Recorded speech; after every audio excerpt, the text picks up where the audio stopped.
You see? Oh yeah, look, it's not. It's very wide on the YouTube. That's it. Here we are, live, live, live. Once again, afternoon, everybody. Our YouTube one is looking much better. It's looking cool, man. Yeah, it's looking serious now. Professional. Yeah, see, it's all right. Yeah, I knew it would. Cut out the volume.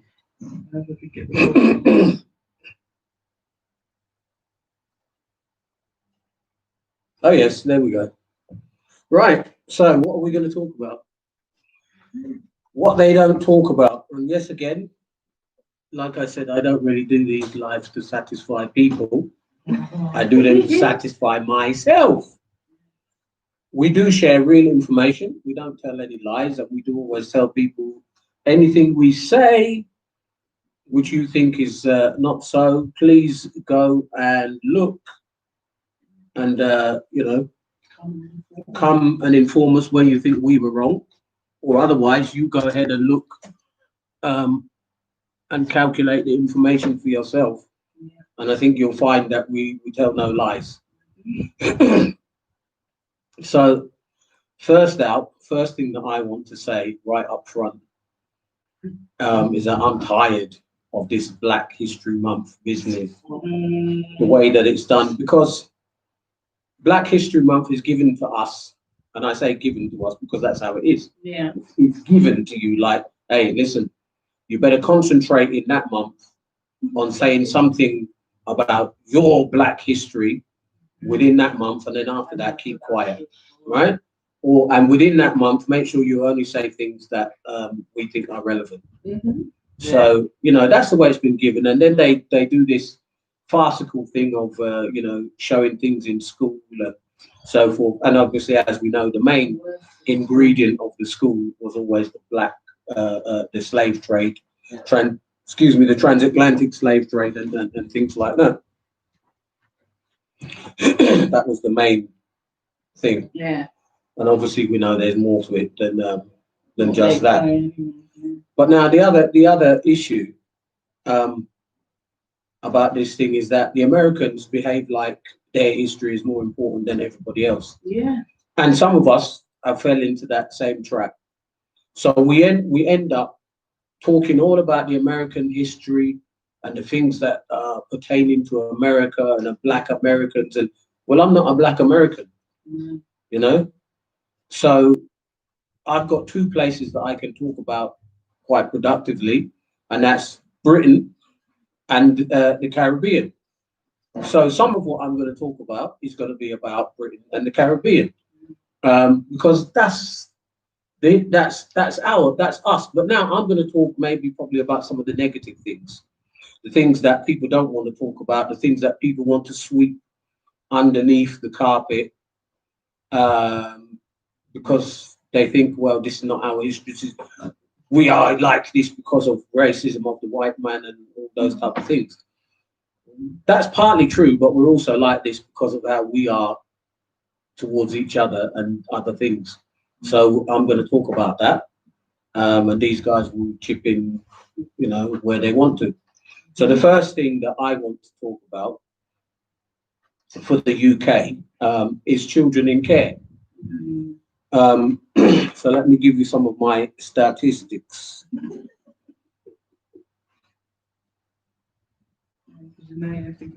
The statistics. No, Monday.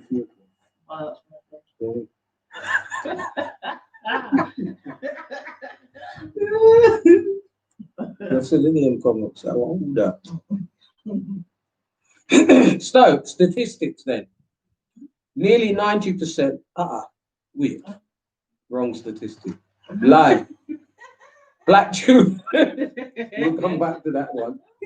Black children in care are waiting longer than others to be placed for adoption because there is a shortage of adopters from the Black communities. Yeah. Less than 5% of adopters are from BAME communities. Black children are disproportionately represented in the care system. Department of Education figures for the end of 2019 showed there were 78,150 looked after children. 8% were black, British or black, and just 3.7% of the 3,570 who were adopted in England were black or black British. So there's a large disparity in proportion. And the same type of thing also goes for, excuse me, for fostering. So I have my own personal little story about fostering, because you'd think that they sing this song every year. Literally, it's, you know, sung like a song. We need more black foster carers. We need more black people to adopt children, etc., etc. And so you'd think that they would do everything that they could to make it simple and easy for that to happen. Well, they don't. First of all, they're more likely to take black children away and put them into care. Yeah. That's number one. So there is a disproportionate number of them who are in care where they possibly may not have ended up there, or they could have looked for alternative family members. From the black family perspective, there is a positive and a negative aspect to that, in that black families are less likely to call social services on one another. They are less likely to call for the help of social services. And they are less likely to even refer for support from any of those related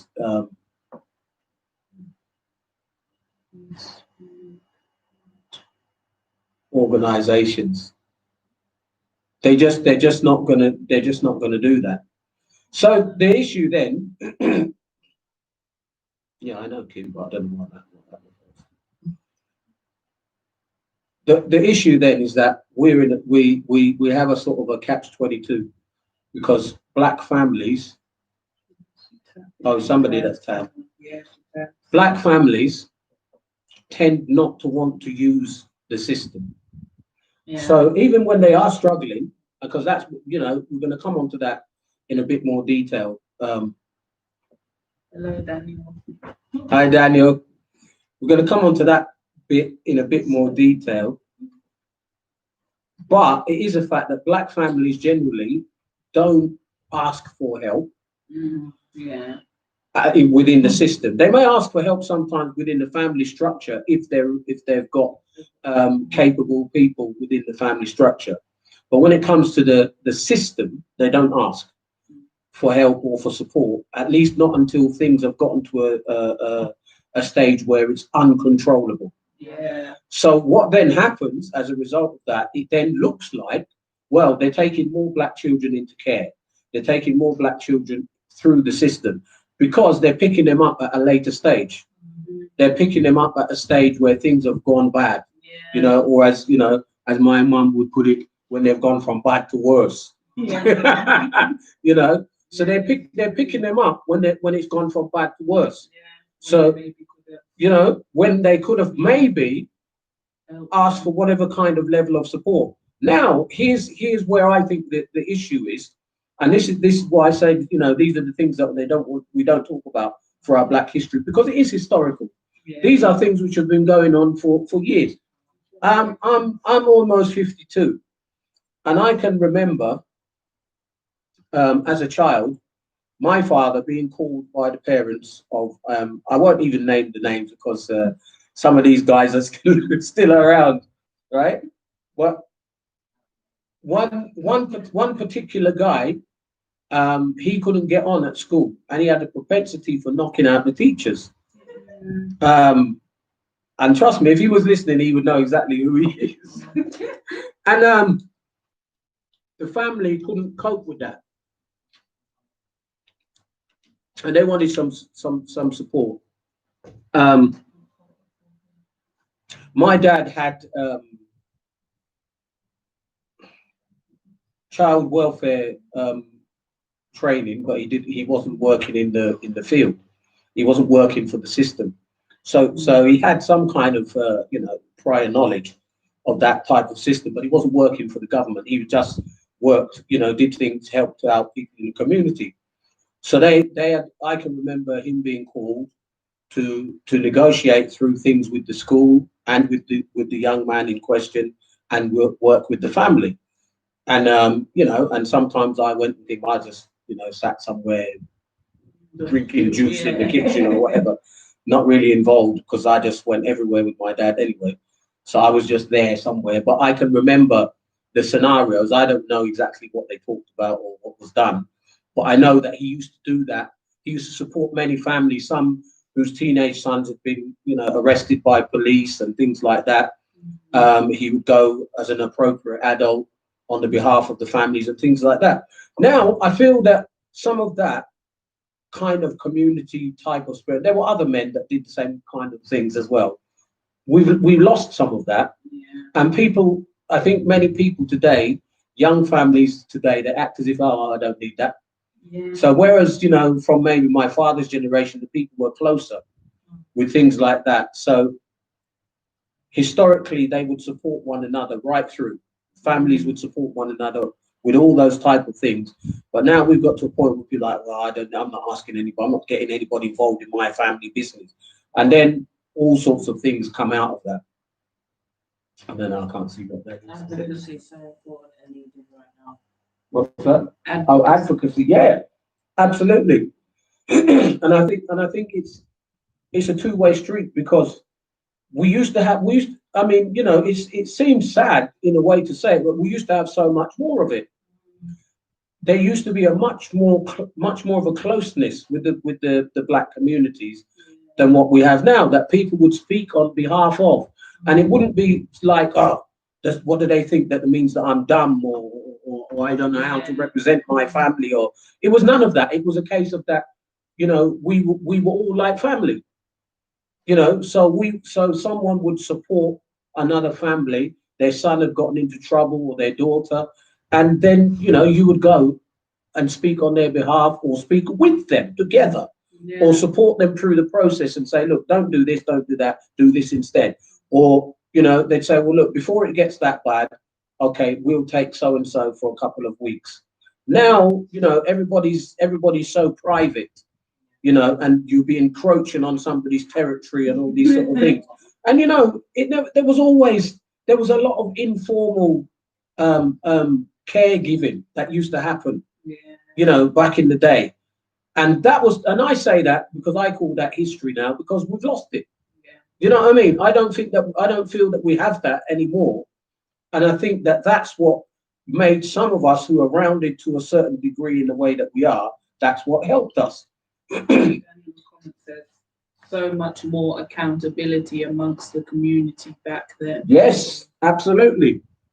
I remember as a youth and a teenager and even a youngster younger than that, there were several, more than just my mum and dad alone, who could give you a few lashings, for disrespect and misbehavior, and you would happily, well, not happily, maybe happily is an exaggeration, but you would comfortably accept their chastisement at whatever level without trying to disrespect them or fight them or report them to your parents. And if you did report them to your parents, you're going to get a lick in the back of your head anyway. You already. What's that you say?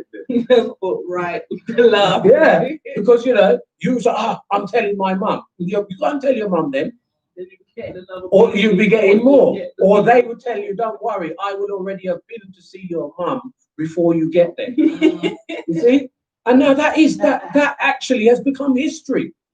Because now you've got youths on the street, they're looking at you a big like you're dirt. There's not like, oh, what can I learn from this older person? No, it's you must respect. They're telling you, they're 12 years old and they're telling you must respect them. And I'm like, do you even know what that word means? Do you even know what the word respect actually means? I'm respecting what? And you can't even clean your shoes. Look how dirty your shoes are.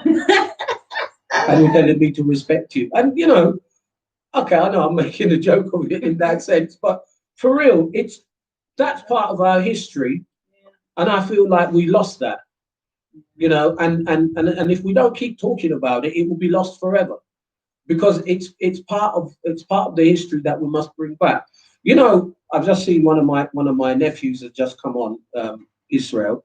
He's the son of my niece, so he's my great nephew in that sense. To read it in a minute. So he's the son of my niece. Now, because we've had that family background and we've grown up that way, these guys, they know me, they respect me as an uncle, and they respect even my authority within their own family structure as children.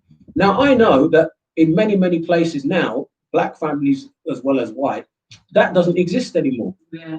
You know, I know my niece can tell those children, right, I'm going to report you to Uncle Johnny, and they know what that means. But now some would be like, well, what difference does that make? Who is he? Yeah. He's not my dad. Yeah, Who that's is he? that be exactly what As they're if to doing. say that another male family figure doesn't mean anything. And this is what I'm saying, that this is our history, and this is what we began to lose. And if we don't talk about it and actually provoke one another to remember, look, this is where we came from. This is what made us the kind of communities that we were. Yeah. This is why we're is strong. what made us strong. This is what knit us together. Yeah. The community spirit, where that if you're disrespectful as a young, because this is what's missing now. Yeah. Kids, youngsters, and young people can just be tearing up and carrying on anyhow how, and there's nobody No one can who can challenge them. Nobody can say anything. So then what happens is that it's left until it's too bad. Like I said, it gets from bad to worse, as my mum would call it. So then the government steps in, boom, social services will take them and they put them into care, and then start beating them up and squeezing them up in the care system. Because don't fool yourself, when they're busy telling you, oh, don't spank your children and don't do this and don't do that. That's okay. It's your choice whether you go that far or not in your household, and I'm not telling you whether you should or you shouldn't. But do not fool yourself into thinking that in the care system that there's no physical chastisement for children and young people, because there is. When you see one of them There is. tearing up the place. Maybe at the home where they got taken from, their mum's house or whatever. That's why they were taken from there, because the mum weren't doing nothing and they're mashing up the whole yard. Then when they're coming to the care place, they're getting restrained. Evening, Roy. Mashing one little thing. Like, what was Sarah's comment? Sarah's comment said, if you report them, your aunt, uncle, police, everyone will discipline you instead. That's right. That's how it used to be. That's how it used to be. Report them anyway. I can remember as a child doing things, and every single aunt that came through the door, my mum would be telling them what I did, and they would be coming to me and boxing me around the back of my head. You see, you don't even talk to, and you're thinking, what? My mum. And they're like, you think I don't know what you did, and then you'd be just like, my mum has told them. Every single family member who was older than me, who came into the house, every one of them, they heard what I'd done, whatever it was, and all of them. That they were like, yeah. But family spirit, and it's a part of who we are. It's a part of our history. That's who we are. That's the makeup of who we are. That's where we come from. And then so much of that is being eroded. That people are being taught. Now, I'm not going to start saying whether that's a white man thing or a black man thing. I'm not even going to go there. But all I'm going to say, for the black community, black history, this is part of our black history. Yeah. That we had a style and a level of discipline. Yeah. Hi, Alaikum. We had a style and a level of discipline amongst children and young people that is missing today. Yeah. And it wasn't just about the discipline from the point of view of bringing a bell or things like that. But let me even talk about even from church point of view. For those who went to church, it was even there. I can remember national convocation. and this is going way back, way back. At least some who are watching now will remember who I'm talking about, Deacon Pinnock. Daniel, I know you'll remember Deacon Pinnock. And Deacon Pinnock was the disciplinarian for the children and the youth at National Convocation. And he would walk with a belt. Right? And when and you know kids they don't want to sit down forever in all of the services. So there's times when we get up and, you know, oh, I need a drink, I need to go to the toilet. And, you know, you'd go to the toilet and it would take half an hour. You know, you need to go and get a drink, it would take half an hour. And Deacon Pinnock would walk with his belt and chase people down. Right? And I mean, to be fair, to a point, we used to laugh at, and you know, to us it was a bit of a joke. A bit of fun. You know, we used to even like torment him to chase us down with the belt, knowing that he couldn't catch us, and we'd get back in before. But we would get back in, you know, and we wouldn't take that disrespect too far. Yeah. We respect, and we weren't. No, I'm report. You can't come near to me with that belt. I'm going to call the police on you and all this. I'll get social services to lock you up. You see all this now? Everything is accusative. And you understand? And I feel like all of this has come because of the whole thing of them going into schools. I think that's what they've encouraged, because what they've done is they go into schools right now, as we already know. Let's see what Roy said. Deacon Pinnock gave me the pep talk before I got baptized in the little room in Lewisham. Daniel said absolutely still respected him. Yes. That's what I mean. Even if he was going to give you the beats, you still respected him. But I think that, I think it's part, I think that because these child services and social services keep going into schools now, and when they're going into schools, I don't feel like they're talking about the right stuff. No, they're not. Like, I feel like all they're talking about is, oh, if your mum hits you, it's wrong. They're not saying if you're doing something bad and your mum hits you, that's called discipline. Do you know what I mean? And that's your mum's choice. If your mum is hitting you for no reason and you're not doing anything wrong and she's abusing you, then that's abuse. They're not doing this distinction for the children. They're just saying, if your mum hits you, ring this number, and then you'll get saved. But then, as we already know, sometimes, of course, the system is okay. There are not every person that's like a foster carer or adoptee or whatever. Not all of them are bad, but a lot of them are bad or bad people. Well, yeah. Well, that in itself is another issue, because we had that system where we would send children. When I say we, our families.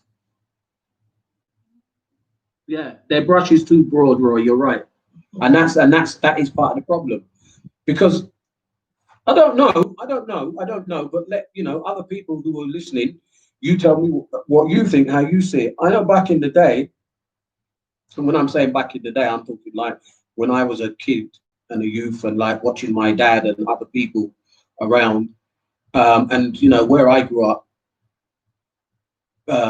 most of my time was in Cambridge, but I also spent quite a lot of time in London as well, in East London, which was a totally different atmosphere again than Cambridge, because there were more black people, and there was actually a more of a divide, because we were more away from the other people there. In Cambridge, there was a bit more of a mix going on, and people had to stand up against racism in a different kind of style, because you were a bit more. There was less of you, so you had to stand up stronger, if that makes sense. And whereas like East London, there was quite a few more blacks. They could stand together and stand against it in a slightly different way. But the outcomes were really sort of along the same line. People would say, okay, so-and-so is not coping with this son of theirs or whatever's going on. And there would be other people around in the community and families and so forth who would actually help in some way and try and divert things before they got that far, into social services and police realms. And I think we don't have that now. Yeah. So I think that's that. That's that. The support systems have kind of lagged, and I think in a way we are the ones to blame because we've not stood up maybe in the same strength and stability that our parents and forebears did. And that's why I say that this is part of the black history that we're not talking about. Yeah. Because we've come from somewhere, and where we've ended up now. If you look at the young people who are on the streets, doing what they're doing, mashing up shops and thieving people's goods out of the shops and all of this, saying that they're protesting and rioting. Fine, that's your way of doing it. But let me say this. If they had come up against what my parents had come up against, I don't know if all of us would be here today with any type of communities that we have. Because mashing people's shops and thieving their things out of their shop, that's not going to give you longevity or community. No. It just isn't, a negative stereotype and thought process of what they're seeing you already. If a white person has negative stereotypes about a black person, why are you then going to go and encourage the stereotypes? You know what I mean? Doing all that mashing up the shop, that's not showing them anything except that you have no class and you don't know how to get your point across without being violent or aggressive or disruptive. Yeah. And I think you only know how to be disruptive. Yeah, and there were many more people who were standing up back in the day, who would speak up. They had strong oratorical skills. Nowadays, guys think that they've got strong oratorical skills if they can chat over a grind beat. And that's how they're looking at it. I can chat 16 bars, So, okay. Yeah, it's true though. It's true. Yeah, because it's true. But I feel like nobody has anything good to say anymore. And I know, it's hard because I feel like a lot of black people think that they feel like they really know what they're talking about and what they're doing. And they don't. Yeah. You don't know what's really going on or what you've been. They think that they have a sense of community. Yeah, they don't understand that they've been programmed in a certain type of way so that all the good things about the black community are slowly fading away and all the bad ones are slowly building up.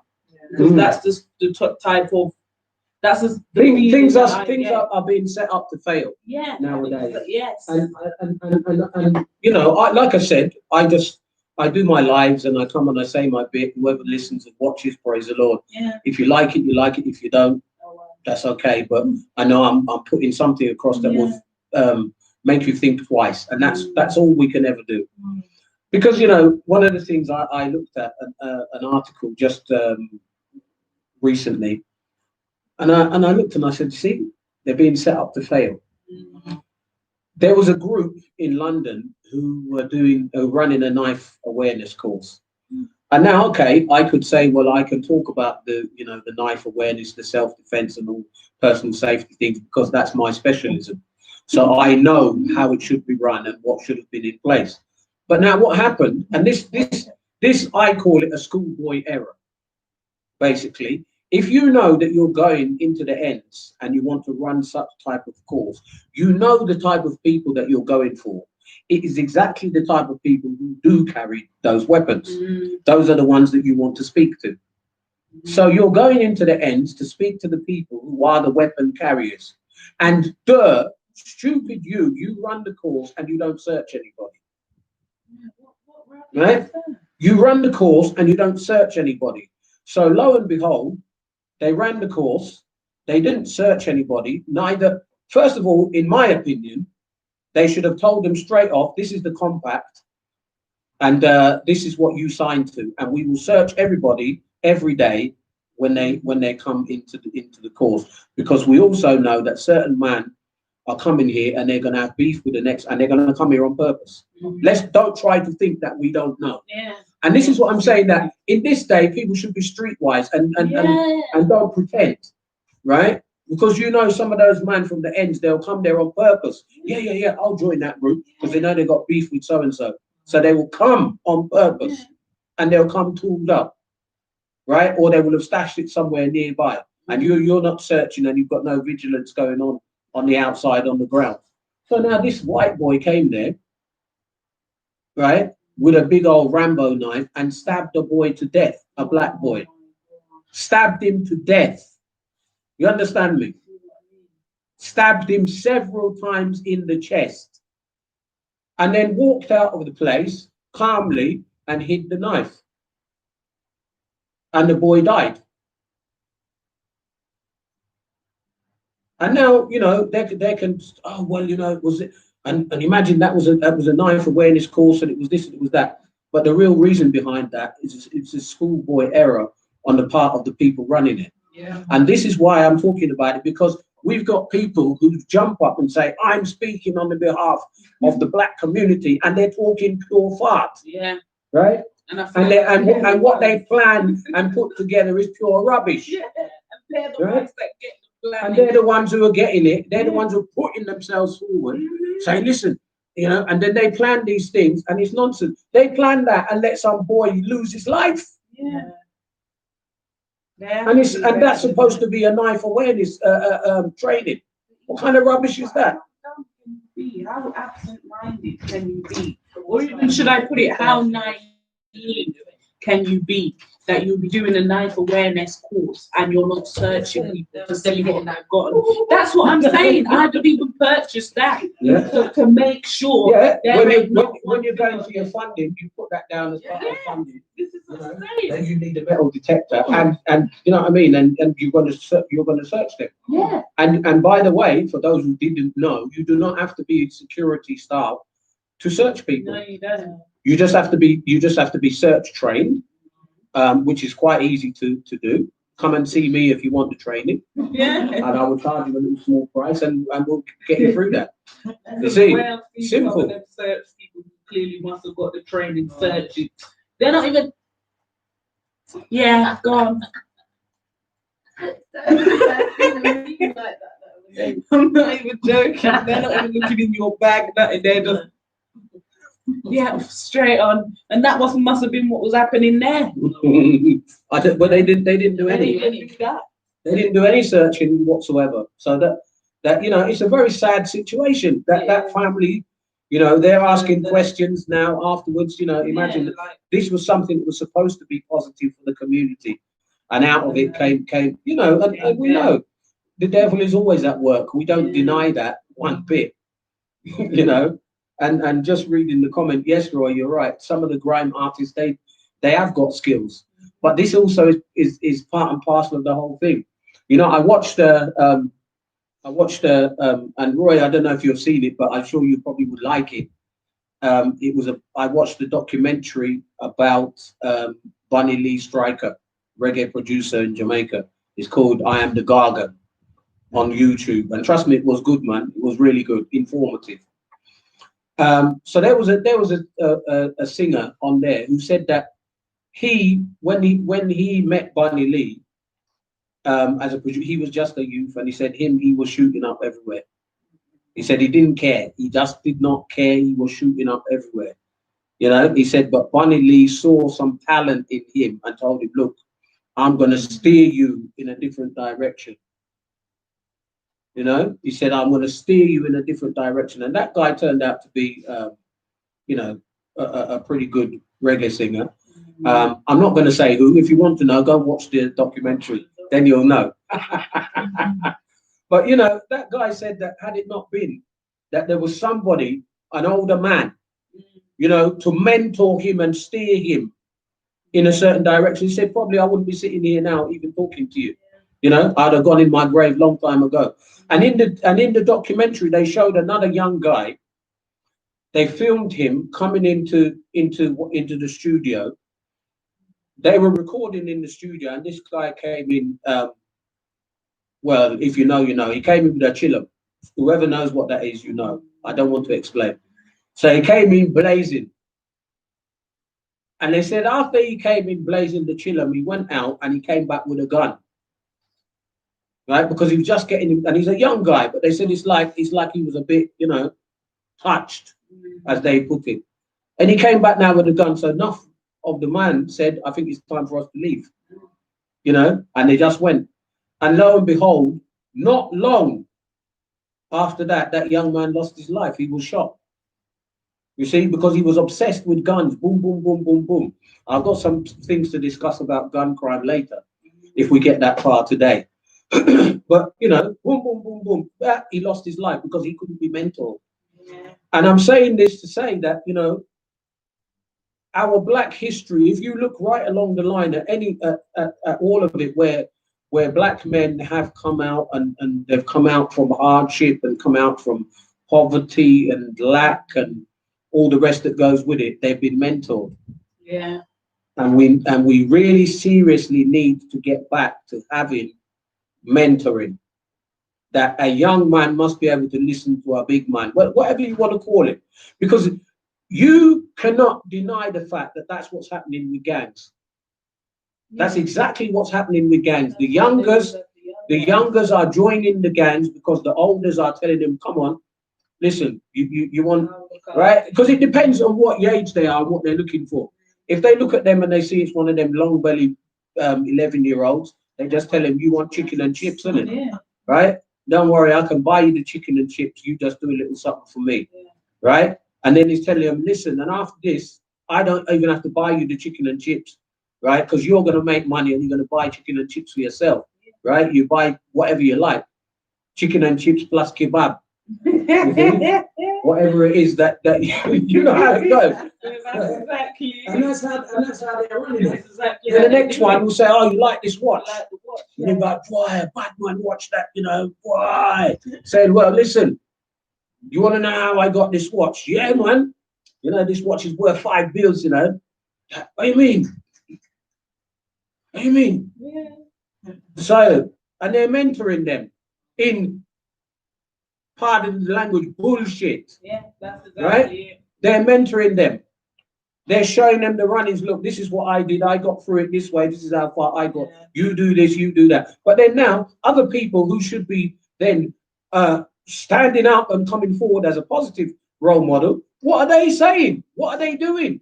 They say They're too busy doing their own things. yeah, and only caring about themselves. This is what I've said to you before, that I feel like that's how the world has come now, where everybody only cares about themselves. Yeah. And even it's like it goes themselves and then their immediate family, but even past immediate family, no one is caring anymore. No one cares about their later cousins or uncles or aunties and all those things. They're not interested to even ask them how they are or anything like that. They don't care. They're not interested. They only care about themselves. That's what we're saying. Yeah, and the young ones are the worst ones. Like people around my age are the worst ones for it. Oh, yeah. My age and a bit younger, they literally only care about themselves. That is it. Not even their friends do they care about. You know what I mean? That you could be their friend for years and they're not interested. No. Yeah, I've just put the link for that documentary. Yeah, you could be their friend. They don't care about you. They just care about themselves. What's good? Yeah, but this is what I mean. But now it's become a norm in society where because what they say is people's friendship. Yeah, and know all about that. They say, oh, love yourself more than anybody else. But no, that's not how the world worked back in the day. And that's why, and if it was just love yourself before anybody else, look how it is now. Look, you can be falling, you can be on the ground with your leg broke, and people are just walking on by. Yeah, film you. From far, walking and looking. But they're not asking if you're all right or do you need any help. None of them are good Samaritans. No. Roy said thanks. Yeah. To the YouTube. Yeah. I feel like that's part of it as well. Because that's come with the Black history as well. Because no one wants to be there for people don't want to step up the way that they used to. And okay, we do know that when I'm saying people, I don't mean everybody. Yeah. Quite obviously. So there, there's going to be some. No, well, I know someone. No, I know someone. Okay, you know someone, but it's not the way that it used to be. It's not the way that it used to be, and it's not enough because people have lost direction. Yeah. Young people have absolutely lost a sense of direction, and they are losing any sense of direction. And we are to blame. When I say we, I mean me too. You know, that we are the ones who have to step up as the mentors and say, look, we need to actively speak to these young men, actively seek them out, find out what's going on, try and assist the families, etc., etc. Yeah, and I'm not saying that I'm exempt from that. I'm sitting here as a father who has a 19-year-old son in jail. So, and I speak about it all the time not because I'm trying to make him feel bad, which I know he gets vexed if I've mentioned it, but well, he is where he is. And I didn't want him to be there, and I didn't send him there. And I didn't plan for him to be there, but he's there. But that's also part of the reason of why we cannot overlook, you know, what needs to be done. Because at the end of the day, I never, even though I knew some of the things that my son was doing, I never expected that in the long run he would still continue until he ended up in prison. Yeah. You see? And now I still have to make plans to work with him and others to make sure, firstly, for him that he does not go back when he comes out, and the others who haven't gone there yet, that they will not. Yeah. We cannot just sit back and ignore and say, oh, well, it's not my problem. Literally, this one is my problem now, but even the other youngsters who are not my literal sons, they are my sons. They are my sons.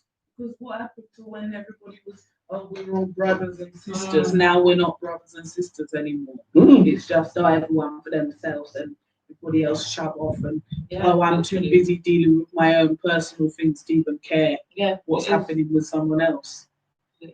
Yeah, and that's why when even you do help someone nowadays, and they fling it back in your face, or they don't act, or they don't appreciate it, they just act like it. Oh, you've done nothing. just normal. No. Yes, and like what Roy says, that it really does take a village to raise a child. Yeah, and you know, for us as Black people, that has always been our identity, concept, and understanding. That we know that it took the village. Yeah, you know, the older people were there, and now. As much as people will say, oh, well, no, that's not there anymore. It is, because it's on the streets now. As I said, I'm not going to even stress that and go on more about it.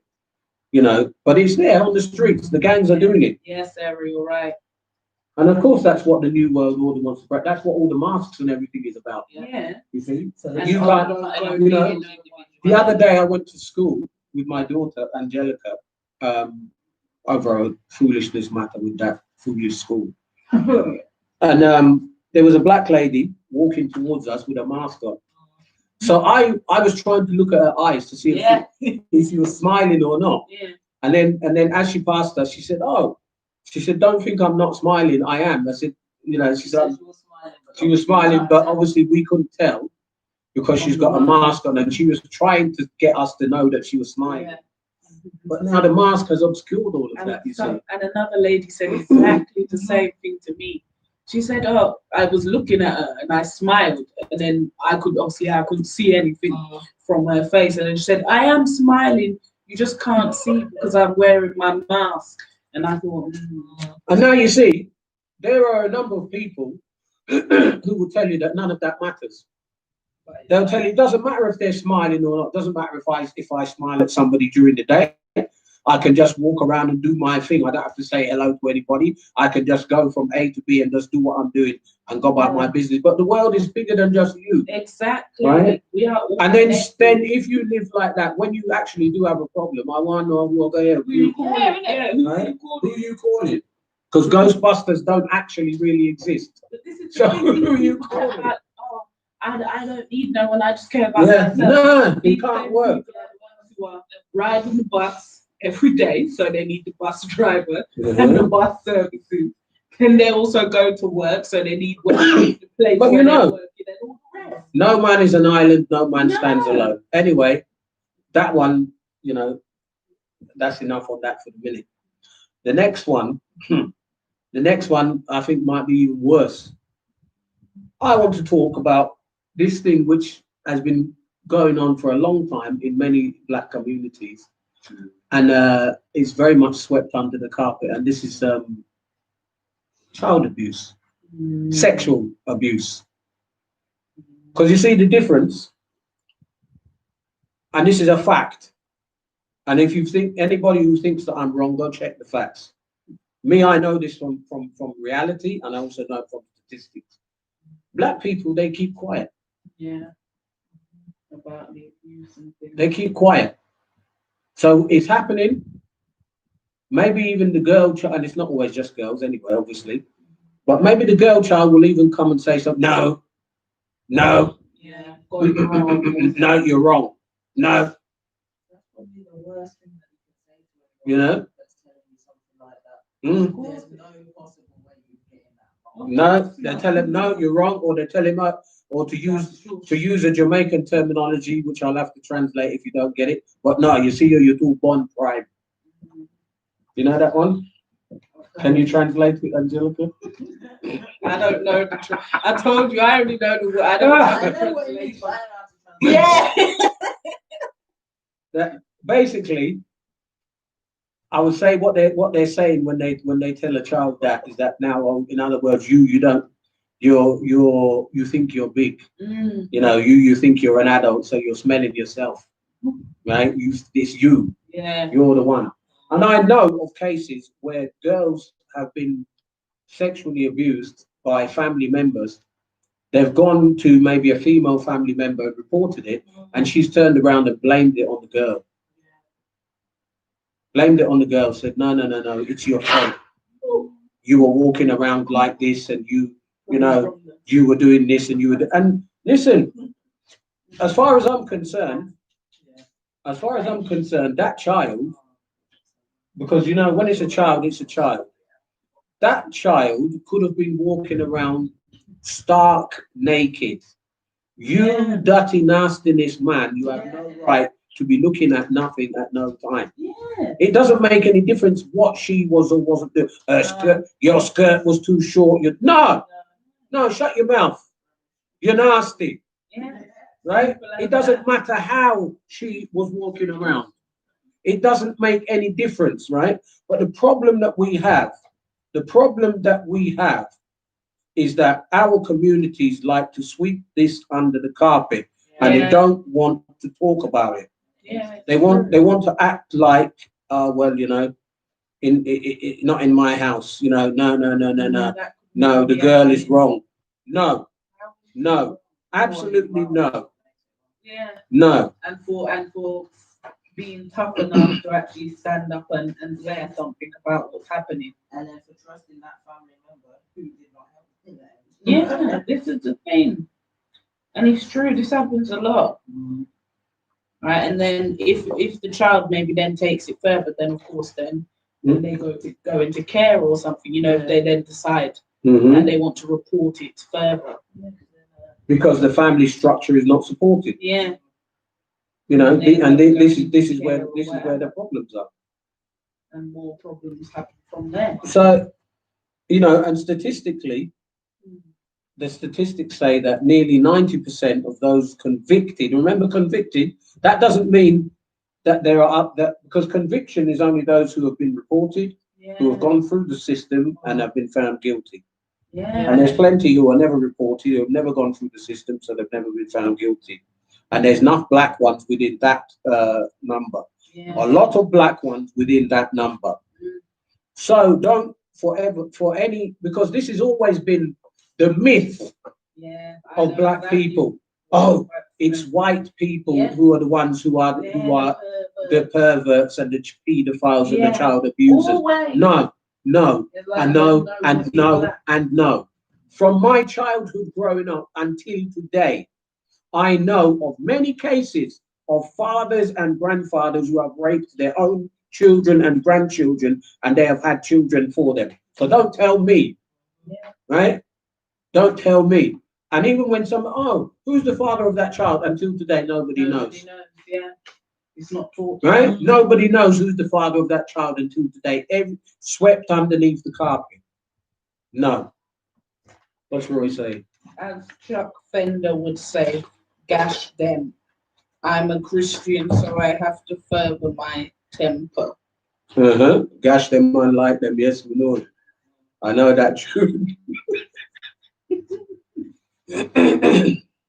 Yeah, No, but what Dad's saying is correct. This is the main thing because I was watching a documentary and it was about how in some places in Africa there will be a lady who's um, maybe disabled, or maybe something's happened to her, so she's ended up disabled, like illness or accident, and then she doesn't have no children, and so then they appoint some man in the family to go and impregnate her to then have a child, so that the child can look after her, and this is seen as normal, and the child doesn't know about it, of course, until they grow up and they And know they was where's my dad, cousin or uncle or whoever who impregnated who did it, yeah.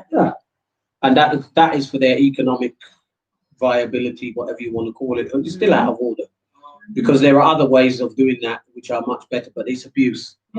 Because why not take the lady, expose her to other people outside of the family structure and see if you can find somebody who can build some kind of reasonable relationship. No, let's just do this. And this is what I'm saying. I know of people. I know of a lady in Kenya who said when she was a teenager, she'd gone to the doctor. So the mother has taken her and then sat outside in the waiting room. So the doctor then has taken the opportunity, because he feels like, oh, I'm on my own now, to start touching and feeling wherever he feels like. So, oh, you're a big girl, aren't you? You see, and just enjoying himself. And then when he's finished, yeah, okay, she's fine, and off she goes. And then from that time until she was an adult, she was scared of going to the doctor on her own. Because now even when she's then telling people, well, look, oh, this is so and so did this or so and so. No, it's you. We don't believe you. Or they're telling her things like, no, for a girl of your age, your bum is too big. What rubbish is You see, all this kind of thing. Pure nastiness. Too big. Like she's supposed to chop it off until she turns 22. I mean. Cut it off till you're 22. No, those men who are thinking like that, something needs to be cut off from them permanently. Yeah, exactly. Right? Because what rubbish are they talking? Oh, they was talking, oh, you're too developed at a young age. Why are they looking? They are evil. What are you looking at my developed anything? But you see, all these type of things, they want to sweep under the carpet. They don't want to. So in the black communities, we try not to talk about it. Yeah. We try to act like, oh no, it's not happening. Oh no, because don't you know the statistics tell us that 90% of the people who are convicted are white. Yeah, 90% of the people who are convicted are white because the black ones are not getting reported. Yeah, because it's not because they're not doing it. Yeah, no one is telling on them. And then they said, oh, the Asians have got grooming gangs and blah blah blah. Yes, that's true also. Yeah. But the black ones have their own style of grooming too. Yeah. Right? Yeah, don't fool yourself. And I don't even want to say more because I'll get hot about this subject. Right? I will get very, very vexed about this subject. So I'm highlighting it because it is our black history. And it's that, there are plenty just go. You think I'm joking? Especially because I know Caribbean people, because I'm from Caribbean, so I know my people. There are plenty of families I could point out to you where there is very interesting things going on and have gone on, where two sisters are sisters. They're children of the same sister, of two sisters with the one father. Yeah. One man who has impregnated two sisters and all these kind of things. Right? So they're sisters and they're cousins. Yeah. Or there are children who are born who are the child of the mother is their sister. Yeah. Or their auntie. Or their auntie, yeah, and all these kind of things. So don't fool yourself. These things are there. And this is the history that we don't want to talk about. We just sweep that under the carpet. No. Let's not. No, it's white people who are doing that. Pedophiles, no, it's not us, it's white people. Yeah. All those dirty black men who are picking young girls all the time. Yeah, the and uncles introducing have their- these are their you know, coming into families and they're no. That's why they get given that what's the word? What do you call it? A term. That's why that term was coined. You know, uncles, Oh, yeah. uncles, because it's always about these older black men who are trying to prey on the young girls. Mhm. Yeah, And I yes. don't think it's a coincidence that people call them uncles. Mhm. Clearly Because that's where it started that's where it started, from real yeah. uncles. They're picking these young, vulnerable girls, Mhm. and they're making sure that they're picking young. It's not they're not even looking at the age as No. somebody close to their age, and they're picking young, vulnerable Yeah. ones on purpose. And a lot of facilitating goes on amongst them. You see, and all of that is kept hush hush. Yeah.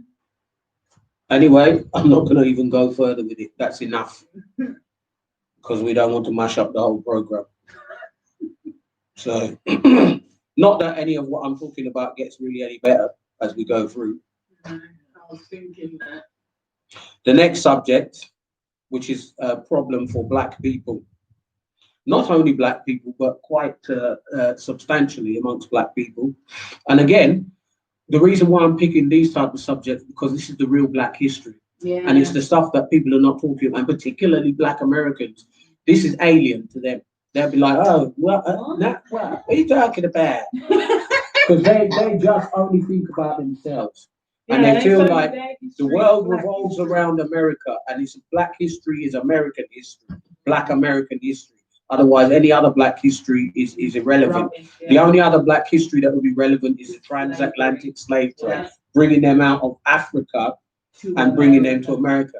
Not even knowing that the first ones who came in the first place never came from Africa. They came from Spain, right? From Seville. But anyway, those of you who already knew that, you're with the program, right? But the first ones didn't come from Africa anyway. And the ones who they picked up from Africa first never came from Africa. No. They dropped them off there and then went and collected them for their purposes. You see? Oh, Black American history, Black American history. So I want to talk about another thing, which is an issue, which is called FGM. FGM stands for female genital mutilation. Now, before I read you some statistics and this, that, and the other, I'm going to tell you a little story. Some years ago, I was in Kenya, living in Kenya, at the coast. I was there for about 4 years. So I ran a small Bible school, and majority of the people who came to that Bible school, at least on one of the particular days anyway, because I did it like 2 different campuses kind of thing, they were of one particular tribe, it was the Samburu. So Samburu is a subsection of, or like a subfamily of Maasai, and everybody's heard of Maasai. People have heard of them to the point that lots of people thought that they were, like the biggest tribe in Kenya. They're not. They're probably maybe one of the most famous known, but they're not the biggest. Kikuyu is the biggest tribe in Kenya. But they also do this same practice. So do Merus, and so do a few other of the tribes. But I mentioned those ones that I know about. So I don't know how we got to the discussion, but we got onto the discussion of this FGM, female genital mutilation. So I asked them a question. I said, as Christians, and remember this is a Bible school, so these are all Bible, but there were pastors in there and leaders and so forth. So I said, look, you tell me what's your take on that subject. Absolutely, without fail, every single it was Maasai and also the other. Sorry, they were Samburu and Moran. That was the 2 tribes that were in that group. All of the men, without fail, yes, it must be done. I said, excuse me? Said, yes, it must be done. I said, but you're Christians. I said, where in the Bible? No, no, no, no, no, no, no, no, no. No, no, no. There's no marriage if it's not done. There's no, and they're just adamant. There's no marriage. No, no. None of us, none of our men will marry those women if it's not done. Right? And didn't even know where to go with that argument. I said, you guys are not just no. Said no. That little mountain must be chopped off. That was what they said. Why Yes, and I said, why? Yes, yeah, why? it's to control the women. They must be controlled. Their what do you call it? Their libido and this and that. I don't know, whatever they call it, must be controlled. And so they said, no, it must happen. Now, the thing is that, like I said, average Black American would already be lost in this conversation. Well, that doesn't concern us. Yeah. And maybe it don't concern you, actual Black American, but there's many Africans who come to America and they're still doing it, and they've had it done, They're getting sent right? Or they're getting sent back. Because while I was there was a girl. She turned 14. I wish I could remember her name. The name's gone out of my head now, but I knew the family well. And the mum came to me one day. She used to come to my shop anyway. She used to come and bead people's hair. Oh yeah. And she came to my shop and she said, "Oh, your daughter is gone. She's gone back." I said, "Gone back where?" She said, "Why is she not in school?" No, she's left school. I said, "But she's only 14. Yes, she's left school. Maybe later she'll go back. But she's gone back to the village." I said, "What for?" "For the chop." And that's how she put it, just straight like that. That's how she put it, just like that, straight, flat, just like that. For the chop. I said, boy. I said, but why? Why can you not just let her just no. Because she wants to marry Samburu man, and Samburu man refused to marry her without the chop. So that tribalism is that's rubbish it. anyway. And you see, this is the thing, that these are the things that if we want to talk about Black Lives Matter, Yeah. those lives really matter, because what they're going through, is serious stuff. Now, I've just told you those stories. I'm going to tell you what the results of some of this can be. Now, the lady who was telling me, the mother, she was bold enough. Well, anyway, we knew each other, so she just talked. She said, yeah, she had the chop, as she put it, when she was a teenager, and according to her, she said it didn't make any difference whatsoever. Right? And I said, "Are you sure?" She said, yeah, because she said, and now you see, this is what I'm going to tell you where people don't understand. She said, no, it didn't make any difference, because she even at one point used to work in the hotel, right, in the hotel industry. And she said when she worked in the hotel industry, she said it plainly, she slept with every white man. Every white man. She said, but I said, So I asked her, I said, "So you didn't feel anything? You didn't feel anything?" She said, "No." I said, "That's exactly my point." So it did do something then, because that's why she could just sleep with every white man. Yeah, I don't want to get too deep into the understanding. Those who understand, they understand what I'm saying, if you read between the lines. But it didn't mean anything to her, because now, it's just a tunnel. So she said, no, she didn't feel anything. She slept with every white man going when she worked in the hotel industry. I said, so then, because why she said that, she was trying to refute it on the basis of what the tribal men say, that it's supposed to control the women so that they won't keep on having excess of sex. She said she had sex all the time, but there was no feeling. You see? So, and this is something that people go, oh, well, you made no difference to us. What's it got to do with us? It has a lot to do with us, because they're still black people. And if all Black lives matter, then ones matter too. Yeah. You can't pick and choose how you see it. And this is what I'm saying. I'm just trying to see what Roy said. Yeah. absolutely barbaric. If I can allow for some cultural practices, but this one is Oh yes, Yeah. absolutely. It is wicked. It is. It is wicked. And the more that I spoke to those people in the time that I was there, is the more that I realized in the end I have to just leave it, because we were just literally just arguing and arguing and arguing. Because they've been conditioned to think in that way from their upbringing and their, you know what I mean, where And culture. yeah, their culture, And- and they grew up And- and them things. But the thing is that there are, you know, people who jump on the bandwagon of Black history and Black Lives Matter and all this type of thing. They usually, most of them, pick the easy subjects and the easy Yeah. things to deal with.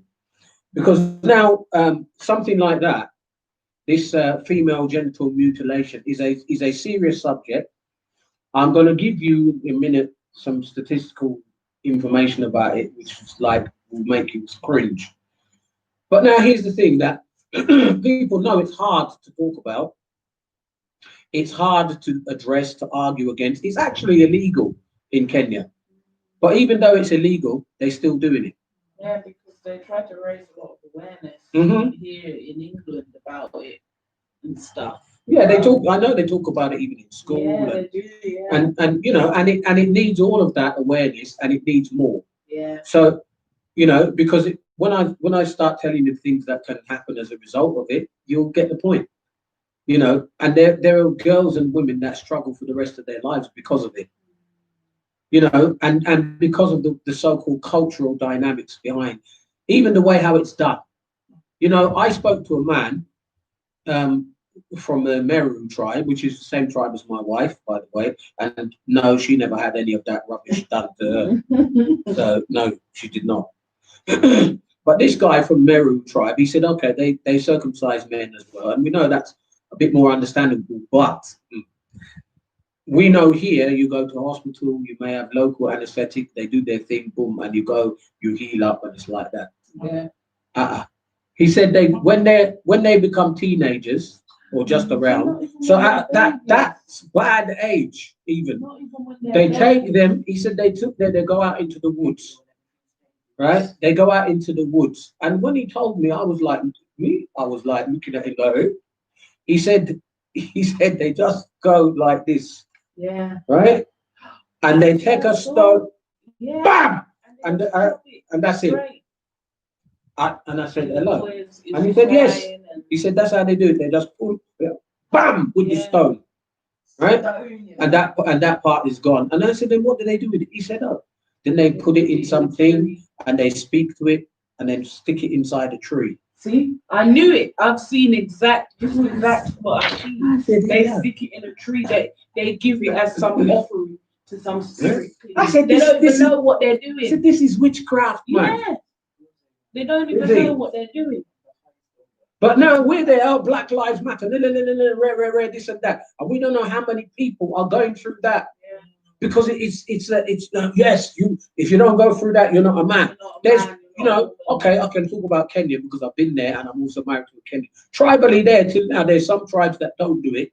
And all the ones that do, they're not real men because, you know, blah, blah, blah. And they, oh, you want to hear how they carry on about it.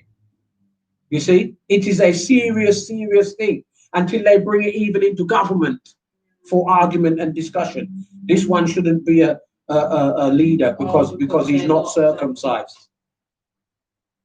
Imagine. You don't even know. When my man told me that, I couldn't even believe what he's telling me how they did that. Because when I watched it, I was in shock because that's what it was. A young boy had just, started puberty and then he had to get And he must, taken off it must have to the been wood. It must have been the same. must have been Same the tribe. Yeah, even. same tribe. Yeah. Bam. And then they just go, the child was there and the man was there sharpening up this thing. The stone, Yeah. and that's just And what, then yeah. just, that's it. So listen to this. FGM is a destructive operation during which the female genitals are partly or entirely removed or injured with the aim of inhibiting a woman's sexual feelings. Rubbish, foolishness, trash.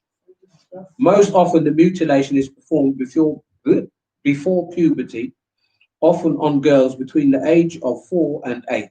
But recently, it's increasingly performed even on babies who are only a couple of days, weeks, or months old. Now that's Jesus Christ of Nazareth. Hello. What is wrong with you? Why does it need to be done so? That's not Because it's just evil. So statistics tell us that 80% is type 1 or 2, which is an excision of the clitoris, pubis, and and the parts thereof.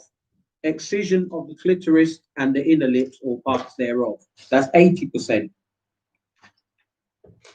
15% is type 3, which is all of that plus the external genitals, which is called infibulation, also referred to as pharaonic circumcision, because the Egyptians did it. What's she put there? it's the same tribal bullshit that needs to be killed. Yeah. Afterwards, listen to this now. The remaining parts of the outer lips are sewn together, Yeah. leaving a small hole for urine and menstrual flow. Yeah. The scar needs to be opened before intercourse or giving birth, which causes additional pain. Infibulation is mainly spread in the Horn of Africa and its neighboring areas in Somalia, Djibouti, and Eritrea, Yeah, that's as well as in the northern part of Sudan and in the southern part of Egypt. It is the most severe form of FGM. Now, that's the one that, like I said, that, in Kenya, it's prevalent still, even though it's actually outlawed by government, but it's still prevalent. And then there's a type 4, which is any other thing, which is including cutting, burning, scarring, ripping, introduction of corrosive substances or herbs in order to tighten or to dry out. So I mentioned already about Samburu. Nearly three out of every 4 girls in Samburu tribe undergo FGM, and the practice is rooted in gender inequality, attempts to control women's sexuality, blood, all those things that I already said anyway. So, and it gives them problems in urinating, passing blood, chronic pain, development of cysts, inability to get pregnant, complications during childbirth, and fatal bleeding. There are no known health benefits to doing it. And they've been making all sorts of efforts for the last 40 plus years to stop it. And percentage wise, it is still on the move. So, percentage wise, among the 15 to 49 age groups in Somalia, 98%. Have you heard that? So that's like everybody. Yeah. Percentage wise, among the 15 to 49 age group in Guinea, 97%. Everywhere, everyone. Well, I know percentage wise in Djibouti, between the 15 to 49 age group, 93%.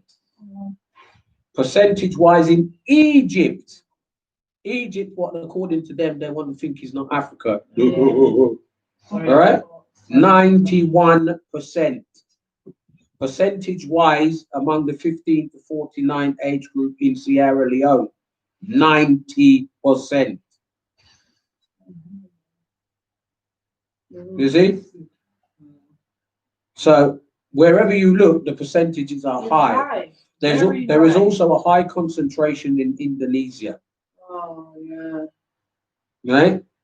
Also practiced in Colombia, Jordan, Oman, Saudi Arabia, and parts of Malaysia and the UAE and India. Unbelievable. Right?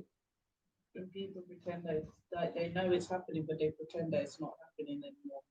But then they pretend that it's I don't know. I don't understand it, because it's like everybody knows it's wrong, but because they're so tied into their tribal culture. And now you see what happened just, in East Africa, because they started lying. Oh. Because they said it was outlawed. So in 1995, the percentage was 71.4. Yeah. and in 2016 it was 8%. And I don't believe that for 1 8%? second. No. Because it's only 8% who were saying yes. Yeah, Correct. I've And done it. obviously they're not going to go around and be searching. No, You know, they're not going to say, come here and let me see. You know, so at the end of the day, people are just saying no, but they're still doing it. Yeah. You see, and this is the problem that it needs to be addressed in a much more assiduous manner and a much higher level in order to be able to stop it, Yeah. because it's still happening. It's a shame. I knew we wouldn't get too many things covered because these things are deep. Yeah, definitely. I just don't understand it. Why so many of them doing it? Because I didn't even know it was this many. Yeah. The percentages are very high. I thought, oh yeah, some of them are doing it in different countries, but not like 90% Yeah. once every time. High percentage, because I believe that what's happened, the percentages where they're saying it's much lower because they're just lying. They're They're just saying, saying, no, we're not doing that anymore. But they're still doing it because even when I've done my own personal survey, especially amongst those particular tribes where it had been prevalent, they're still telling you yes, it's a must. See? So if they're still telling you yes, it's a must, then what does that tell you? You see, they're still And the doing problem it. is that they're doing it. First of all, they've got people they've trained them in their own style. So we're not talking of people necessarily with any medical training, though there are some. Yeah. But they've been trained in their own style to use herbs. They use razor blades. Yeah. They use big stones. Like if it's the men and they're doing they just boom off that thing. All this type of thing, and they're using the same. Yeah, they're using the same stone. Yeah. How Along the generation. right? No, the same people. Oh, right. They all sit. Because I don't know what you saw in the thing, but this guy, told me the food. They sit on the same stone. So first they have this big stone that everybody sits on. So everybody, and when I say everybody, I mean generationally, they've all been sat on the same. So everybody's blood has gone inside that rock. Yeah. Like a big rock, and they all sit down on the rock. But then that sharp stone, they use it until it's mashed out. Yeah. So everybody, if there's 50 of them, and the stone can manage the 50, it's the one stone for each 50 people.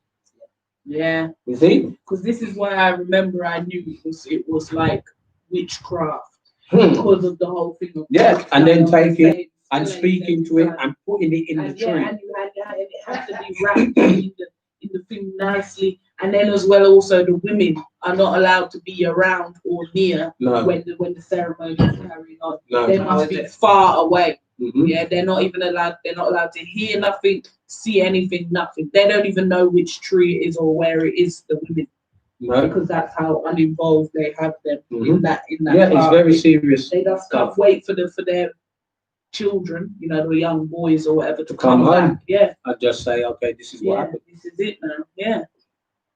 And that's the way how it is. And then, like I said, Black history, isn't it? Yeah. It's that one that nobody wants to talk about. And then all the effects of what happens. These women are there struggling and suffering. For decades later. Going through the things that they go through. One person is too many. However, these numbers are of biblical proportion. Oh, yes, they are. Biblical proportion is crazy. Yeah. You're not talking small percentages there. You're talking some serious numbers. Amount of people. It's majority of the people that are still carrying on with it, still doing it. And I knew about this, but I didn't even know it was to that level. That big majority of people still carrying out the mutilation. It's disgusting. Yeah. And I don't understand why, still in this day and age, why are you doing it? I don't understand. It's witchcraft, man. All these things are not normal. No, it's not. Because why are you still carrying it on? Doing this mutilation. Yeah, it's all rituals, and that's what I think as well. It's all ritualistic things, and that's why really they do them. Yeah, it has to go in the tree. I couldn't believe that, and they actually wrap it with a certain.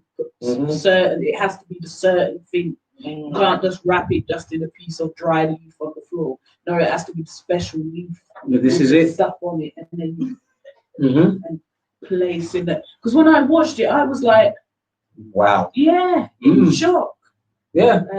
That, Like I said, these are the things of Black history that no one's and Black life and Black involvement, Black lives Yeah. matters that people don't want to talk about. Mhm. When they're jumping up and down, and especially the Black Americans, who, you know, and with all due respect, but very many Black Americans are very insular. Yeah. And maybe if they even hear me use that word, they'll be like, what does that mean? Yeah. What does he mean when he's saying I'm Yeah, some of insular? them would even say that. Yeah. You know, they don't know what I mean, Now. but they are very, very insular. And I'm being polite by using that word anyway, Yeah. because you know, I could define exactly what I mean. That, you know, they have their heads somewhere. Right? That's what he was So they are insular. And why do I say it? Because nothing else matters except their little state and their city and their Yeah. area, and everything they think revolves around them and theirs and Yeah. that. So when they're just talking about Black Lives Matter, and I ask them, what do you even mean? Black Lives Matter. What do you actually mean when you're saying that? Because now I'm bringing to you some real reality, some things that are so sad. You see how some of these ladies are struggling and suffering, and what are you talking? You know, let's talk about even the things that go on. Okay, people again will say, well, it doesn't affect me because it's Africa. Oh, but you call yourself an African American. So why do you call yourself an African American then? Yeah. If it doesn't affect you, Yeah. right? And some of them are there about, Oh, don't you call me Black. I'm African American. mhm. So then why? But you don't even care. And you don't care what's now. going on in Africa till this day, You don't even send a penny. you know? Even looking. Do you know what I mean? They don't. There even know are what girls, part there of are girls, Africa there they're are from. girls, they can't go to school Yeah. certain times of the month because they've got no There's sanitary, no they've got no sanitary, sanitary yeah. pads. You see? Exactly. And it's a very big thing, especially for girls in the village. Yeah. Again, I can talk about Kenya because I know, because I was there. Very, very big thing. They make their own versions of things. Yeah. That's why there's You know? Of course, they should be free. They shouldn't have. You shouldn't have to pay anywhere in the world for something. And someone argued the point because they said, you see, they're very happy, and this is part of the Bill Gates agenda. Yeah. Because Bill Gates is very, very happy to give contraception for free. Yeah, for free. Yeah. He Everything will for give free. they give condoms for free. They give the pill for free. People can even go, you know, if they become pregnant, I'm talking Africa, and I know because I was there. I've seen, I've heard. They can go and they can get this, what do they call this thing? The morning after pill, which is literally like aborting, if anything. Yeah, You know what I anything mean? is Like there that. is flinging it. They out. can actually get that for free if they go to certain places because they're happy to make sure that you don't produce any more Black children. Yeah. But now a lady who every month is going to be bleeding and may need support and help to have sanitary pads, they're not giving it to you. Yeah. And that's not a choice. Until some of them, they have to be knitting things together, all kind of madness that they have to do to try and help them with their blood flow. Yeah. Because if they can't afford sanitary pads. There's this what's called charity that I follow, and they because of that exact reason, you know, with girls in the village. And I see about Yes, Debbie. Academy, It's real. Yes, Debbie, it's true. Some of the Americans really are like that. Yeah. Seriously, yes, they are.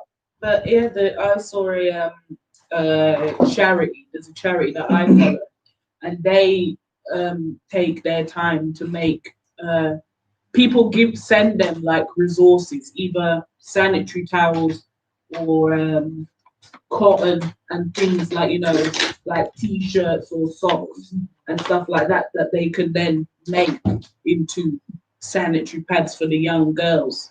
But that's only one charity that I know of. One. I've never seen any more, and that charity is small. It's not a big one. So there's only. And I know even in India it's the same kind of story. Yeah, same story. Yeah. And the issues there. There's many tribes there. When it's that time, the women, they can't sleep near any men. They can't. Yeah, they're not allowed to sleep They in the can't hut. cook for them. They can't eat the same Yeah, they can't food. touch their food. And many Yeah. Africans do the same Yeah, behaviors as well. because it's like that pygmy tribe, the same thing. A lady went there to this pygmy tribe, this white lady, to stay there, and she was obviously it was the time of month for her, and then she had forgotten and was going to help make the food, Not and allowed. the woman was there slapping her hand. Yeah, they're And not then- allowed to And then touch. she was like, "What?" And then the younger girl that was around her age said, "Oh, like you need to just stay away because they won't eat the food." They won't eat the food. If she's Touch it. touched it and she's Yeah. on a monthly cycle, they won't eat the No, food. they won't eat it because it's bad, and they'll get cursed and all these other types of rubbish that they talk about. You already know they're already cursed with such rubbish. But you see, all these things that we've covered so far. I mean, there's more. We might cover just Yeah. maybe one One more thing. topic, Yeah. and we won't even get through it. But you see, all of these are the things that when people jumping up and down Black History Month, Black Lives Matter, blah blah blah, these are the things they don't want to talk about. Yeah, They don't want to talk about these it's things. true. They never want They to talk just about want to talk about something Rosa nailed on Parks. Floyd. What is his man's name? George Floyd's neck. They've been kneeling on people's neck for a long time. Both literally, metaphorically, Yeah. whichever way you want to look it. Whatever They've been way. kneeling on people, and they're not only kneeling on black people's necks, No. by the way. It's So not. I ain't got time for that. Yeah. But if you want to talk about reality, we'll talk about reality. Because even amongst the black people, there's some things that they sweep under the carpet and they don't want to talk about in their own that their own hands are involved in. Because you see now the same people who are jumping up and down saying, "Oh, we need to support Black lives." I would ask them, how many of you have ever done anything to better the life of anybody in an African village? And we already know the answer. What does that have to do with me? Yeah. Well, then shut your mouth. Yeah. If you think it has nothing to do with you, shut up. Yeah. Exactly. Right? Because Black lives matter, but what you mean is only my selfish life matters. Yeah. That's what you mean, Only my black. right? Or only what I personally think is a correct agenda. Yeah. You see? That's Because exactly if it, you yeah. think that, you know, lives matter the way how you put it, all right, let's say Black lives then look a little wider, Mm. right? Because there's a whole lot of things going on in this world Yeah. other than just what's going on in front of you in your On house. TV. Or what's going on that lying box, tell lie Yeah. vision. Right? Because that's what it is, tell lie vision. What you're being programmed. Right? And you're programmed into believing that, watching what's on, and Yeah, this is it. Yeah. Oh no, look what happened to George Floyd. When that George Floyd thing happened, the funniest thing, it's not even funny, but the worst thing is that man was put on TV everywhere. Yeah, for how long? While this man was put on TV, there was other black people dying, and nobody was saying cared. anything. No one They cared. just put him out there Yeah. as the figurehead. Yeah. Oh, Right. he's now the And that's the one we've got to be singing about. That same week, there was 3 others Yeah. who died in similar scenarios. Yeah. Right? Now Suddenly everybody's now there was that girl, But we know why they the did girl that. who the police shot. Yeah. I forgot her name, has just slipped out my mind. Breonna Breonna Taylor. yeah. Now, I don't want to get too far into that, but I'm going to say this anyway, because I'm just straight. And those who don't like it, Merry Christmas. That's what I have to say to you. Right? Or Merry Christmas. Yeah? Get it? Breonna, yeah, but you know what I mean. Breonna Taylor, her boyfriend was a known drug dealer. High class drug dealer. Right? Hardcore drug dealer. Whatever wording term you want, he was it. Bang guns and sell drugs. That's him. To the point of them even taking pictures with him with a handgun in one hand and a machine gun in the other. Right? And she sat on his lap. So whether you like it or not, oh, she was extremely innocent. No, shut your ass. She would have known what he was like. Please. She's extremely innocent. And she's like, listen.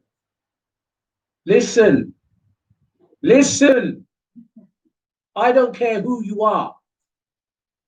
You're selling drugs and you're dealing guns. not one of them is coming in my yard. Right? It's a simple, and you're not taking a picture with me with those things. Really, no.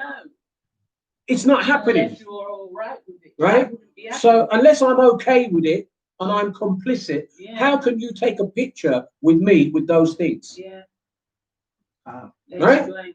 Now, don't get me wrong. I'm not saying that that means that the police had to execute the lady. No. But what I'm saying is that at the end of the day, you wallow in hogs, you know what, right? What are you supposed to smell like afterwards? Yeah.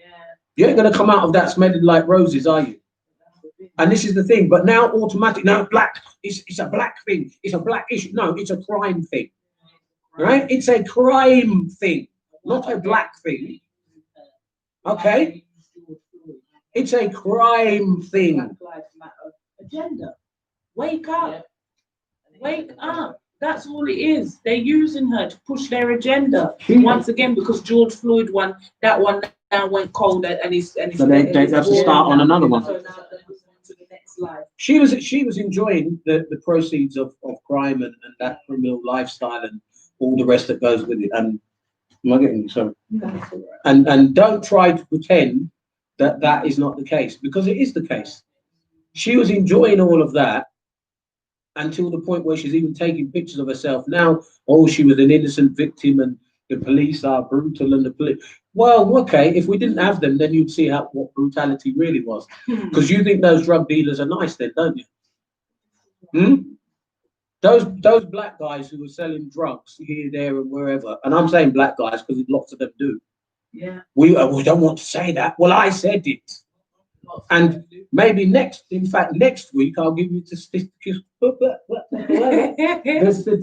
information. We're not going to touch that subject today. We won't get there. The time is going. And this has already been too much, you know. We're having to hold that. I'm even controlling myself to not saying too much. But next week, I will give you the statistics, because no, don't talk about black drug dealers. Why not? There's loads of them.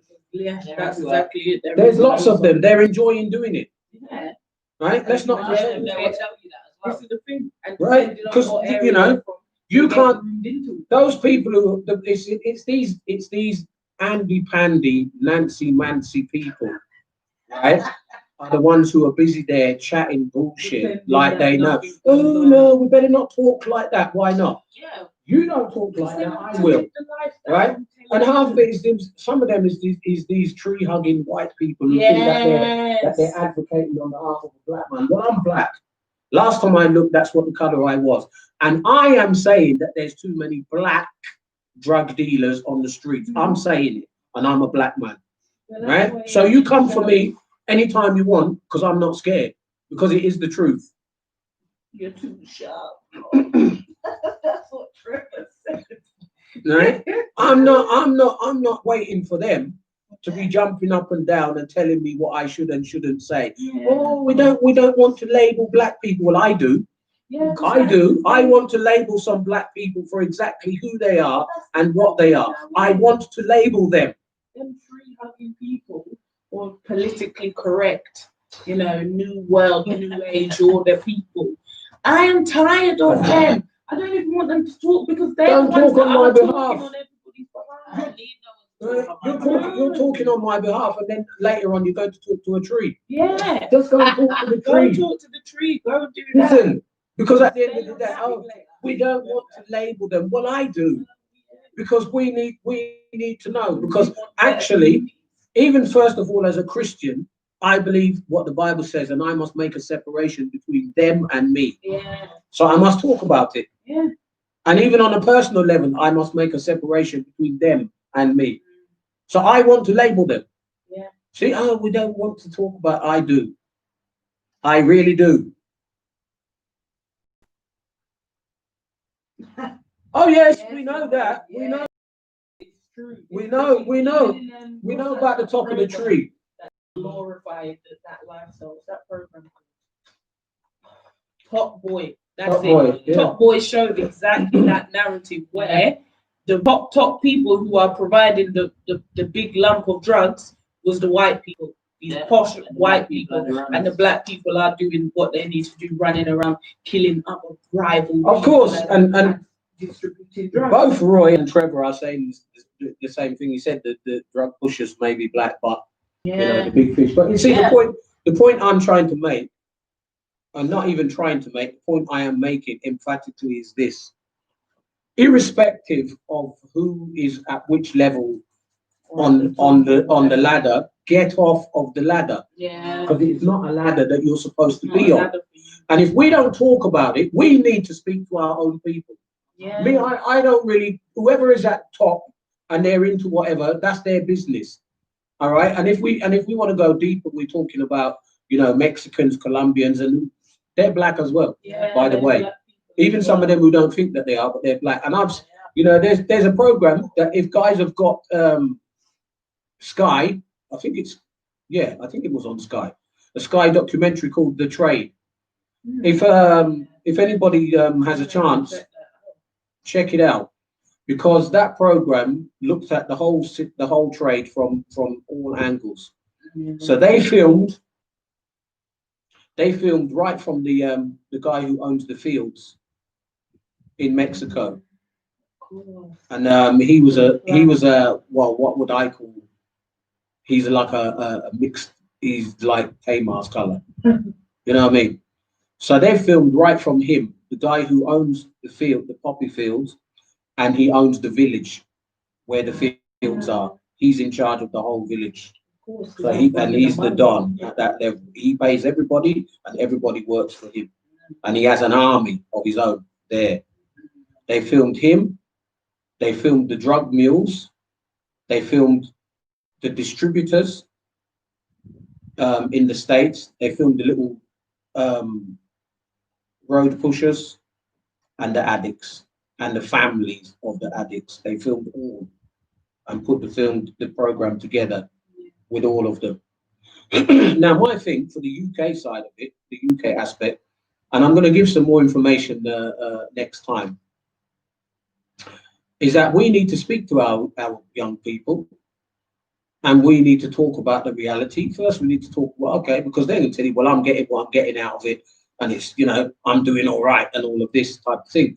And this is part of the problem, because they also will tell you that they do not care who is at the top of the chain or the top of the ladder.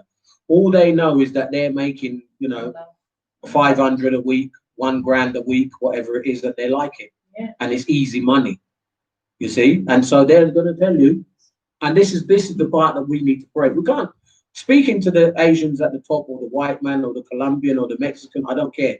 But my black youth who is on the street, and probably some of them who are having to swallow the drugs, stick them up their body and all these kind of things, degrading out themselves, those are the ones I want to speak to. Yeah. You see? Because they think they're doing a good thing by doing that just to get a few £100. No, you see? And then you've got the rebellious ones who don't need the money, like my son Zakai, and who just do it because they want to show the road, I can be a bad man. Yeah. You see? Because he didn't need the money. We know where it comes from. He didn't need it. He wasn't doing it because of money. He's doing it to let them know I'm a bad man. Yeah. We still have to intervene.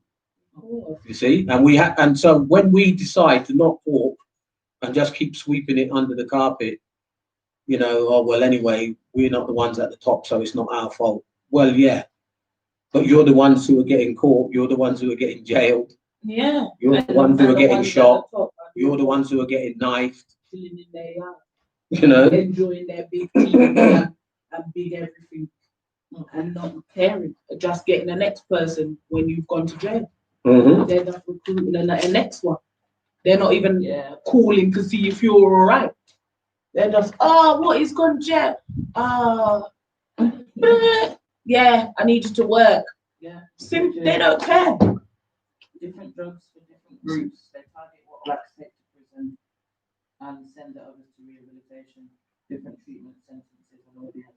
Yeah. Mhm. Yeah, that's true, It's Trevor. always been like that. Oh, yeah. That's true, yeah. Always again- different treatment. Again, some of that is on us. Because you can't let, you know, because you can't we let it get to that. we are the ones as a community who have let things die that shouldn't have. Yeah. You know, community Mhm. community interventions are needed and necessary. Yeah, You know, more support. and I've looked at that in every which way you can think of, and not just like saying, well, okay, make this a black thing or a white thing. No, it's not even as simplistic as that. But if you want to look at what happens in terms of disposal, you know, through the criminal justice system, there is a disparity in race.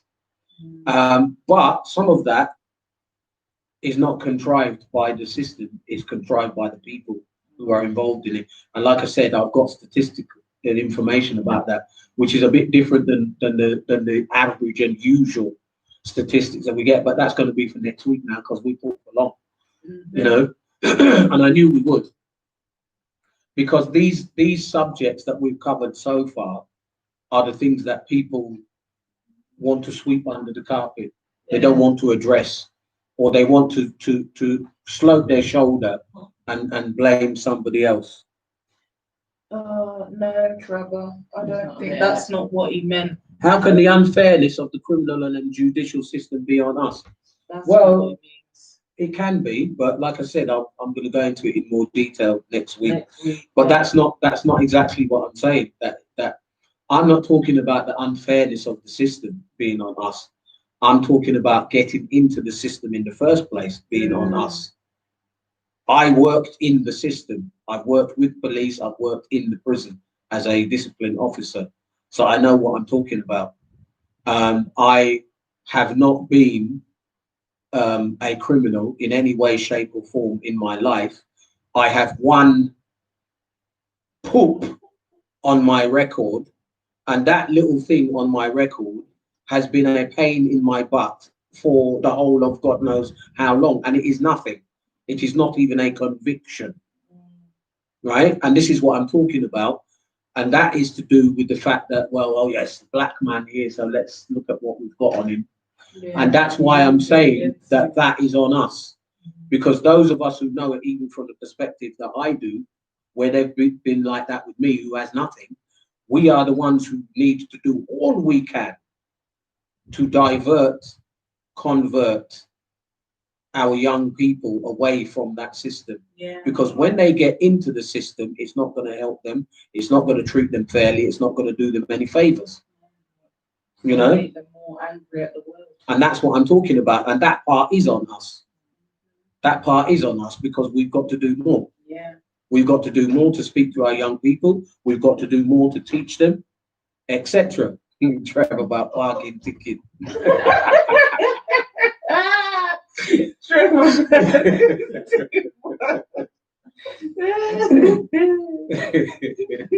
You're late, man. You're late with that. But imagine, you know. So like I said, there's much more, you know. Yeah, there's more that we could. You're joking. There's a lot more. I've got a thing. But next week we're going to be on the same subject. Yeah. Because we haven't finished yet. And for real, well, according to them, they gave us this month, right? Oh yeah, So- the month's not done. So the anyway, month is done. So there you go. You know. So we'll just we'll take as long as we take. But the thing is that, like I said, I've mentioned some things already that we know. People generally, they take these, they want to sweep them. Yeah. Oh, we don't want to talk about that. Oh, we don't want to, oh, you don't want to talk about it like that. Yeah. But we do. But we do, because we want to see real change. And if we don't talk about it in a real manner, we won't see real change. So that's it. Yeah.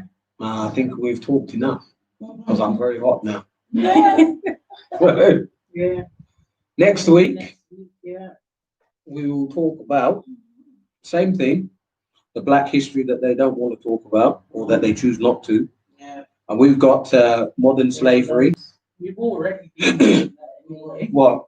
Talking about black history that Mm. they don't want to Well, tell. we're going to talk about modern slavery. We're going to talk Oh, about yes. we're going to talk about No, slavery no. in I'm talking about slavery in Yeah. Africa. Today. I'm going to talk about slavery in the Arab states, the Yeah. UAE. Yeah. All right? And I have plenty of stories of things I can talk about there. I'm going to talk about child sexual exploitation in Africa. Yeah. I'm going to talk about ritual slavery in Africa. All right. I'm going to talk about those things. We're going to talk about, I said already, the slavery in the Arab states. Yeah, yeah. Yep. What else? And then Caribbean violence and crime. All right. What's happening in the Caribbean and the violence and crime across the Caribbean. We're going to talk about that. So we're going to talk about criminal gangs in Jamaica, criminal gangs in Trinidad, Belize. All right. We're going to talk about that. And then we're going to talk about the Black British in the UK. Yeah. So that's what we've got, hopefully, to get through next week or between next week and the week after. So, because it's a lot still. I don't know. All right. So, I don't know. What did he say? He said nice one too. Mate. Yeah. Oh, you don't get it. You don't get it. It's older than your time. I know what he means. Slavery in North Africa. Oh, yeah, I know what he means. It's nice one. Cyril comes from. It comes actually as a footballing term from the guy Cyril Regis. He's a footballer, and there was a song. Nice one, Cyril. Nice one, son. Nice one, Cyril. Let's have another one. And it was, and they used to sing that when he was scoring goals. So yeah, I don't know. I don't know. So I think for today we are drained. We are drained. I don't know what was said there. So I don't know. It doesn't. It's not showing. let me try to see if I can find it. Yeah, because it's like somebody's like, I don't know, trying to join or something. Or maybe it's an accident. Then. Yeah, maybe. Oh no, it's not that. Yeah, I don't know. Yeah, maybe someone tried to join to watch it, but it was making them join. To join. Okay. Well, thanks. See you next week, folks. God bless.